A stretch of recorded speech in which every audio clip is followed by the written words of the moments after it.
If you've been waking up drenched in sweat, throwing off covers at 2 a.m., or feeling like your body's thermostat is completely broken, imagining it, and you're definitely not alone, nighttime hot flashes affect millions of men and women, robbing you of deep sleep, leaving you exhausted, irritable, wondering if this is just your new normal. What if I told you that one simple environmental change, something you can control tonight, could dramatically reduce or even stop these episodes? No medications, no supplements, just understanding how your body's temperature regulation actually works. Let's talk about the science behind nighttime hot flashes and the single most overlooked factor that could change everything.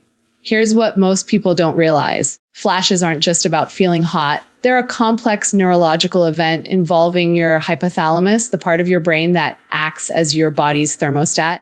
When hormones shift, whether it's declining estrogen during perimenopause and menopause, dropping testosterone levels in men as they age, this thermostat becomes incredibly sensitive. Think of it like a smoke detector that's been set too high. A tiny bit of heat that wouldn't normally trigger anything suddenly sets off a full alarm system in your body. Hypothalamus operates within what scientists call a thermoneutral zone. This is the temperature range where your body doesn't need to do anything special to maintain its core temperature. No shivering, just comfortable equilibrium. In a healthy, hormonally balanced person, this zone might be several degrees wide. But when hormones decline, this zone narrows dramatically. Suddenly, even a half-degree increase in core body temperature is perceived as a threat, and your brain initiates an emergency cooling response. Vessels dilate, your heart rate spikes, and you start sweating profusely. This is a hot flash. Now, here's where it gets interesting and where that one change comes in. Your body has a natural built-in cooling process that happens every single night. About an hour before you fall asleep,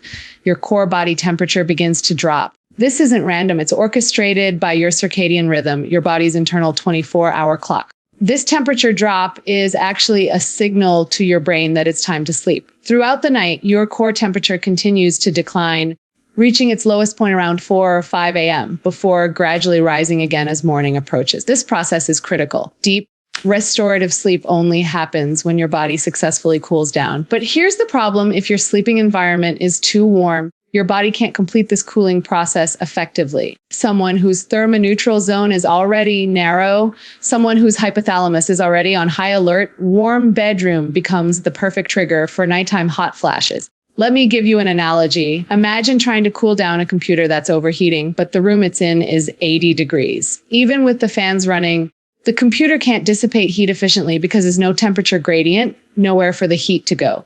Your body works the same way. If your bedroom is 72, 74, even 76 degrees, your body struggles to offload heat. Your hypothalamus detects this struggle, interprets it as overheating, and boom, you're in a full vasomotor event, sweating through your sheets. The research on this is actually quite compelling. Studies have shown that ambient room temperature directly affects the frequency and severity of nighttime hot flashes. Study published in the journal Menopause found that women who slept in rooms cooled to between 60 and 67 degrees Fahrenheit experienced significantly fewer hot flashes compared to those sleeping in warmer environments. The reduction wasn't minor. We're talking about a 30 to 50% decrease in episodes for many participants. Why this specific range? Because 60 to 67 degrees creates an optimal thermal environment for your body's natural cooling process. It gives your body a clear temperature gradient to work with. Your warm body can efficiently radiate heat into the cooler air around you. This supports that crucial core temperature drop your body is trying to achieve. It's like giving your body's cooling system the conditions it needs to function properly, rather than forcing it to work against environmental resistance. Now, I know what you might be thinking. That sounds cold. Won't I be uncomfortable? And that's a fair question. Here's the thing, your body is designed to sleep cooler than you think. Our ancestors didn't have heated homes. For most of human history, slept in environments that were naturally cool, especially at night. Our bodies evolved with this expectation. Modern heated and climate-controlled homes have actually disrupted this natural pattern. Plus, there's a distinction between ambient air temperature and your personal comfort. You can sleep in a cool room and still feel cozy with the right bedding. In fact, sleep scientists recommend sleeping under covers even in a cool room because the process of your body creating a warm microclimate under the blankets while the room stays cool is part of optimal sleep physiology. It's about finding that balance, cool air on your face and around your body, warmth where you need it from appropriate bedding. Let's talk about the mechanism more deeply. When your bedroom is cool, your body doesn't have to work as hard to maintain that lower core temperature during sleep. Your blood vessels can remain in their normal state. They don't need to dilate excessively to dump heat. Hypothalamus stays calm because it's not detecting any threat of overheating. This means fewer false alarms, fewer sweating episodes, and more uninterrupted sleep. Here's where this gets even more practical. Room temperature isn't just about the number on your thermostat. Several factors influence your actual sleeping environment's temperature. Your mattress matters tremendously.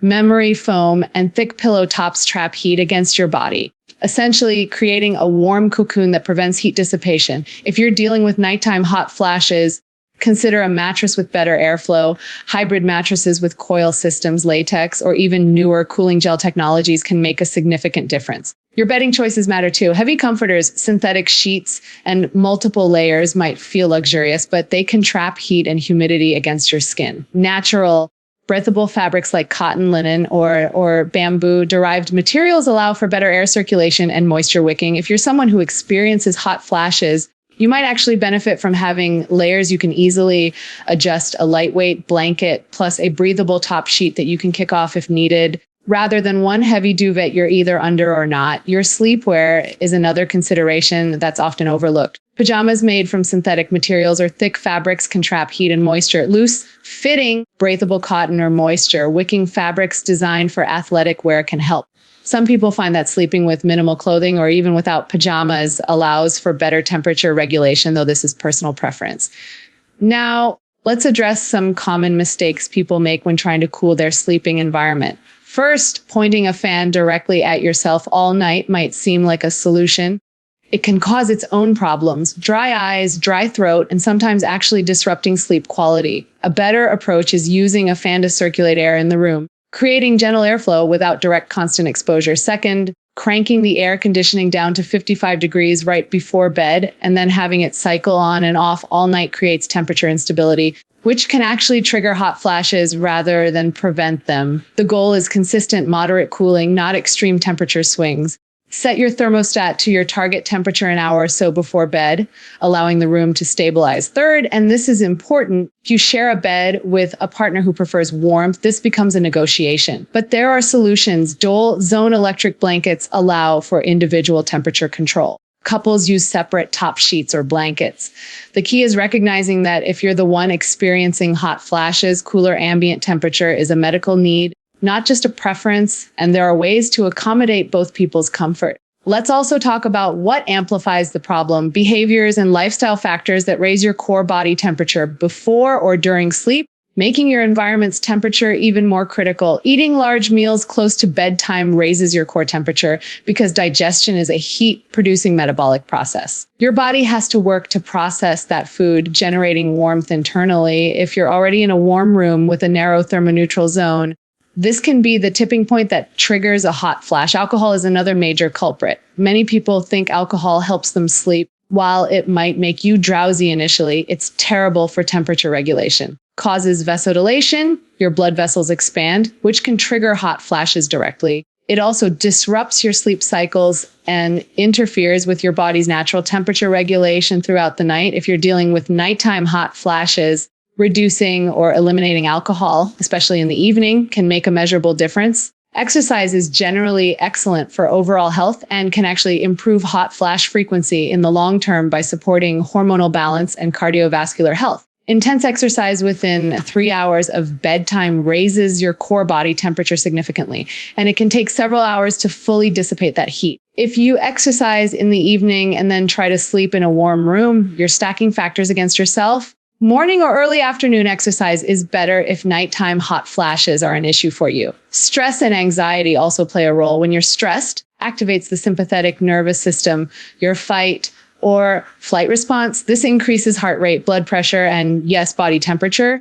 Chronic stress can make your hypothalamus even more reactive, lowering the threshold for hot flash triggers. This is why stress management, meditation, deep breathing, progressive muscle relaxation isn't just good for your mental health, it directly impacts your body's temperature regulation. So where does this leave us practically? The single change that can stop or dramatically reduce nighttime hot flashes is optimizing your sleeping environment's temperature, specifically keeping your bedroom between 60 and 67 degrees Fahrenheit. But it's not just about the thermostat. It's about creating a complete thermal environment, a cool room, breathable mattress, moisture, wicking bedding, appropriate sleepwear, and supporting this with smart lifestyle choices around eating, drinking, exercise, timing, and stress management. Let me be clear about what this can and cannot do. Adjusting your room temperature is not going to cure the underlying hormonal changes driving your hot flashes. If you're a woman going through menopause, your estrogen levels are still declining.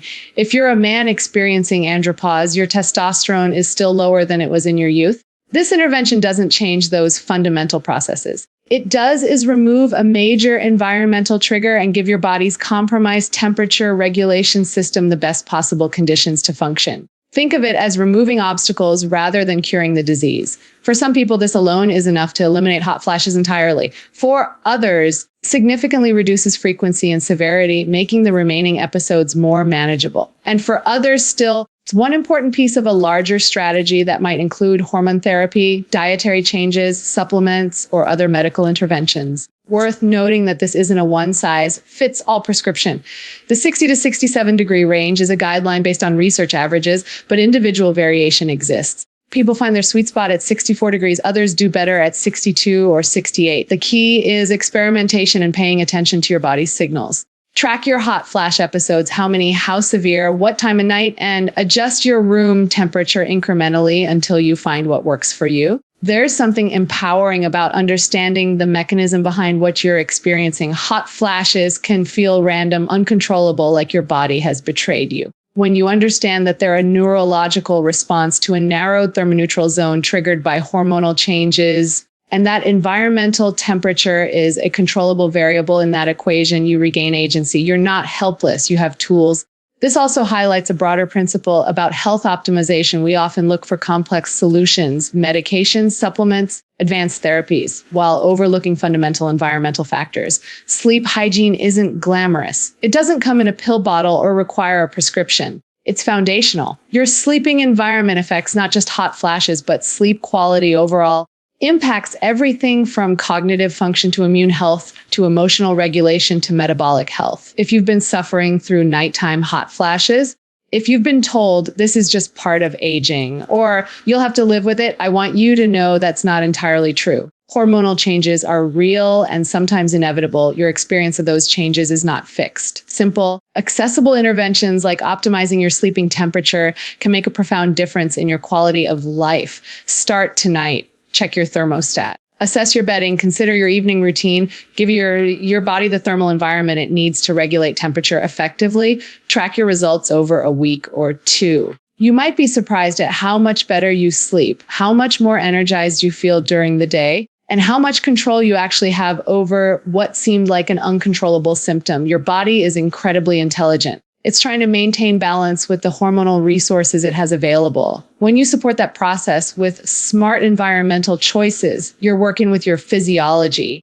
against it. That's the foundation of sustainable, effective health management. Understanding the science, respecting the mechanisms, making informed changes that actually address root causes rather than just masking symptoms.